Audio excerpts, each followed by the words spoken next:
মানবতা বিরোধী অপরাধের মামলায় শেখ হাসিনা সহ ৩ জনের বিরুদ্ধে নাহিদ ইসলামের সাক্ষ্য গ্রহণ শেষ হয়েছে।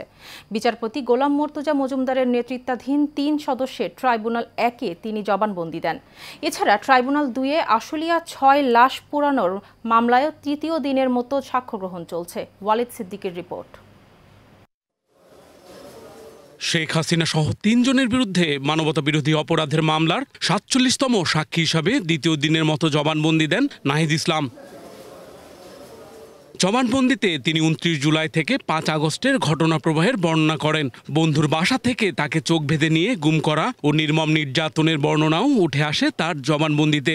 ঢাকা রিপোর্টার্স ইউনিটে আমাকে ডিজিএফআই সংবাদ সম্মেলনটা আয়োজন করে আমাকে হাসপাতাল থেকে নিয়ে যায় এবং তারা বলেছিল যে আন্দোলনে বিএনপি জামাত ঢুকে নাশকতা করছে। আমরা আন্দোলন সমাপ্ত ঘোষণা করছি, যেহেতু সেদিন সরকার কোটার প্রজ্ঞাপন দিয়েছিল।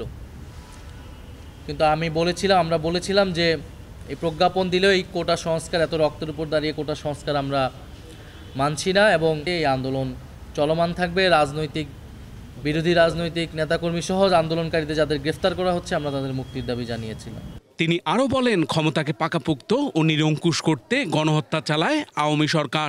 আমরা যেহেতু ৩রা আগস্ট এই সরকার পতনের সিদ্ধান্ত নিয়েছি এক দফা, ফলে এই সরকারকে আমরা আর মেনে নিচ্ছি না। আমাদের একটি নতুন সরকারের জন্য তখন থেকে পরিকল্পনা হচ্ছিল।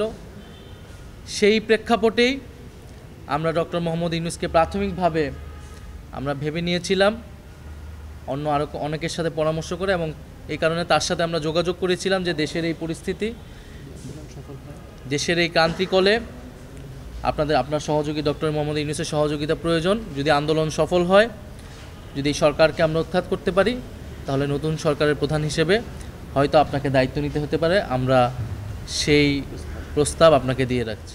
নাহিদ ইসলামের জবানবন্দি এই মামলার অকাট্য দলিল বলে মন্তব্য করেন chief prosecutor.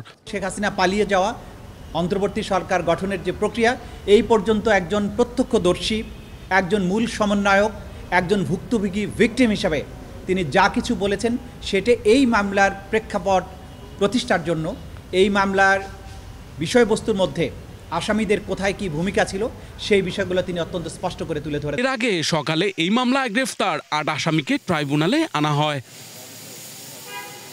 Walid Siddiqui, Asian television, Dhaka.